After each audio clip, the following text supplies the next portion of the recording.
नमस्कार, आप देख रहे हैं ग्रेट जम वर्चुअल। मैं पंकज खजुरिया, समय में प्रेस क्लब जम्मू में हूँ और यहाँ पे मिशन मोदी अगेन पीएम जो है वो एक संस्था है और उनके द्वारा एक प्रेस वार्ता की गई है और उनकी प्रेस रिलीज जो है इस समय मेरे पास है। और इस प्रेस रिलीज में क्या सब्जेक्ट है मैं आपको ज़रूर बताना चाहूँगा।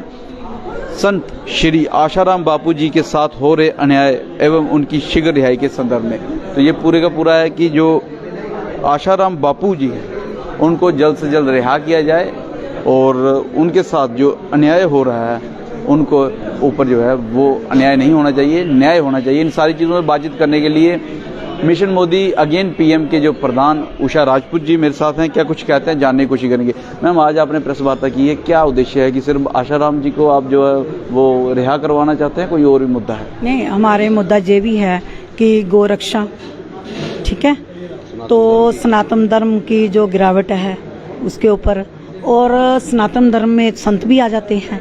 जैसे राम रहीम को छोड़ा गया ना पैरोल पे, तो आसाराम जी को भी छोड़ा जाना चाहिए था, क्योंकि एक लड़की ने आरोप लगाया है, आरोप सिद्ध नहीं हुआ है, कोई पुष्टि नहीं हुई है, तो फिर बिना एविडेंस से नहीं रखना चाहिए उनको। क्या आरोप लगाया था लड़की ने रेप का लगाया था, और वो लड़की का भी कसूर नहीं है, वो सोची समझी साजिश है, बहुत बड़ा षड्यंत्र है। लड़की शाहजहां की यूपी की है, जो पढ़ती वो छिंदवाड़ा में थी, राजस्थान में, सॉरी उधर गुजरात में, और जो घटना बताती है वो राजस्थान की जोधपुर की बताती है, जो एफआईआर होती है वो दिल्ली में होती है। ये तो भैया आप भी समझ सकते हो कि कैसा षड्यंत्र है। 4 स्टेटों की बात है, एक की नहीं है। एक महिला आशाराम पे क्यों इस तरह का इल्जाम लगाई?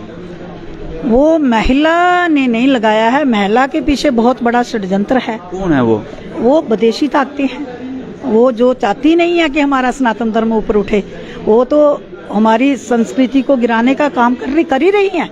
जैसे पहले कृपालू जी महाराज थे, उनके ऊपर बहुत एलिगेशन लगे, फिर वो क्लीन चिट मिली। जनता तो ये कहती है कि आशाराम बापू ने ऐसा कार्य किया जिससे जो सनातन धर्म जाए। जिस तरीके से उन्होंने उस महिला और उस लड़की के ऊपर जिस प्रकार की उसकी बयानबाजी है और कोर्ट में जो एविडेंस हुए हैं उस अनुसार।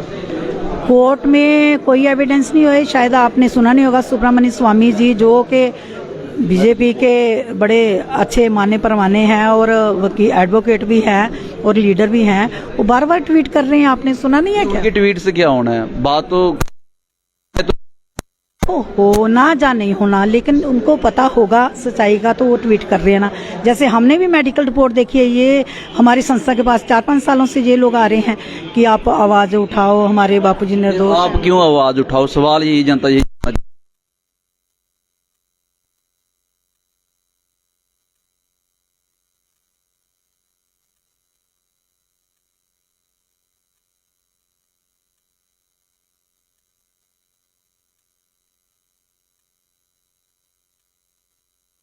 रहे हैं कि हमारी जो संस्था है ना, ये बहुत काम कर रही है, अच्छे कर रही है। हम नहीं चाहते कि हमारे देश। क्या कार्य कर रही है आपकी संस्था? कोई घर में कहीं गौशाला गोरक्षा दे ऊपर हम देखते हैं, कोई ऐसे गाय लेके जाता है तो हम उसकी भी शिकायत करते हैं, पकड़ते हैं। जैसे कोई महिला घर में झगड़ा हो रहा है, पति उसका शराब पी के आता है, मारता है, उनके लिए भी हम जाते हैं। वो महिला जिसने आशाराम बापू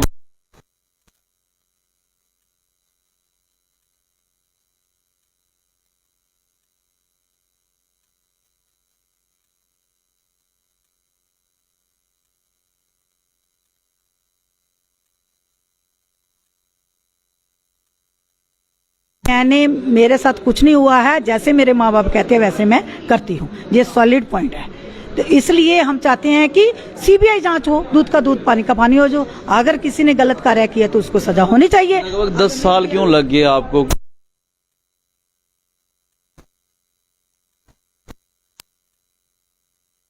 हमें ऐसा, हम भी जैसे आम पब्लिक जानती है कि शायद आसाराम ने ऐसा किया होगा, तो हमने जब तक हमारे पास सॉलिड प्रूफ नहीं आए तब तक। ऐसा तो नहीं आपने कहा कि एक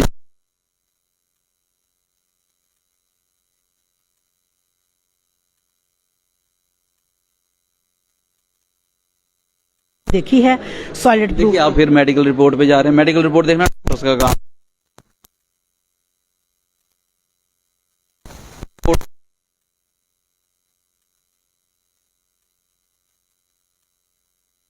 हैं कि वो लोग हमारे पास बार बार आते हैं आश्रमवासी। वो लोग कौन?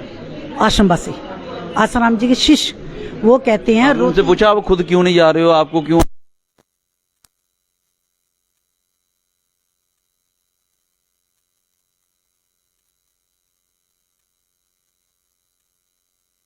की है, मुझे नहीं पता की कि नहीं की। उन्होंने बोला हमने बहुत बार प्रेस वार्ता की है, बहुत रैली निकाली है, हमारी कहीं सुनाई नहीं है।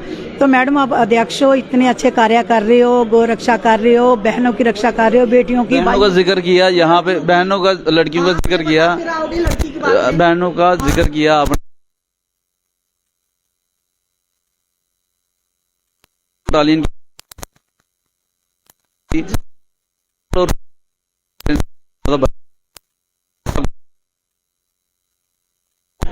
Jammu Jammu Kashmir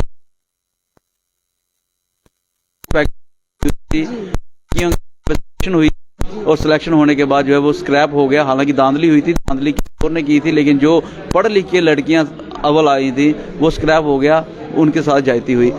finance account assistant की जो है वो जहाँ पे भर्ती हुई थी, उनका रिटर्न फिजिकल वो रिटर्न हो गया था, सिलेक्शन हो गई थी, सिर्फ ज्वाइनिंग करनी थी। 972 स्टूडेंट्स थे जिनमें से लगभग 50% लड़कियां थी, वो कैंसिल हो गया। जेई सिविल के एग्जाम थे जिसमें लड़कियां महिलाएं थी, वो कैंसिल हो गया। तब आपकी संस्था नहीं थी। सुनो, हमारी संस्था के पास वो अगर आते हम जरूर आवाज उठाते। जो हमारी लायक बच्चियां हैं वो कोई बात नहीं, कैंसिल होगी तो फिर से हो जाएंगी भर्ती। बात क्यों नहीं है? पैसे उन्होंने जमा करवाए हैं और दोबारा वो पैसे जमा करवाएंगे पेपर देने के लिए।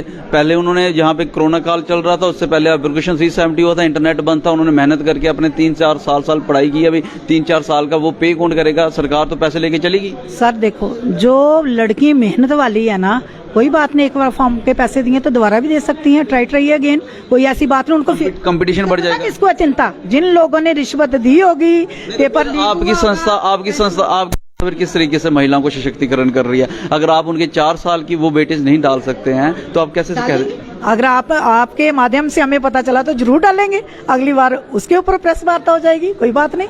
हम तो तैयार हैं करने को प्रेस वार्ता, हम लड़कियों के साथ हैं, लेकिन हम कहते हैं कानून का दुरुपयोग नहीं होना चाहिए, सदुपयोग होना चाहिए। ओके, जय हिंद, जय भारत। तो आप देख सकते हैं यहाँ पे जो है आशाराम बापू को जो छोड़ने की मांग की जा रही है, और ये मांग जो है मिशन मोदी अगेन पीएम द्वारा की जा रही है। और साफ तौर पर उन्होंने कहा कि जो आश्रमवासी हैं वो इनके पास आए हैं, उन्होंने कहा कि आप जाके अपनी बात को रखिए, क्योंकि ये पीएम मोदी मिशन को जो है आगे बढ़ाते हैं तो शायद इनकी बात की जल्दी सुनवाई हो। लेकिन बहरहाल बात यह है कि अगर ये बात को रखेंगे तो फिर कोर्ट का क्या काम है? मेडिकल रिपोर्ट पे बात कर रहे हैं तो फिर डॉक्टर्स का क्या काम है? और इसके साथ साथ जब इन्होंने कहा कि हम महिला सशक्तिकरण की बात करते हैं तो जम्मू कश्मीर के अंदर 5 ऐसी अभी रिक्रूटमेंट्स हुई हैं जिसमें अधिकतर 50% के करीब जो महिलाएं यानी गर्ल्स कैंडिडेट थे वो उनके एग्जाम स्क्रैप हो गया और उनके प्रोफेशन और कैरियर के साथ खिलवाड़ हुआ है। इस पे इन्होंने जो है कोई बात नहीं कही है। बहरहाल आप इसके बारे में क्या राय रखते हैं हमें कमेंट सेक्शन में कमेंट करके जरूर बताइएगा। उस वीडियो को लाइक और शेयर करना ना भूलिएगा। अगली अपडेट के लिए जुड़ेंगे वर्चुअल के साथ, कैमरामैन काका के साथ मैं पंकज खजूरिया। जय हिंद।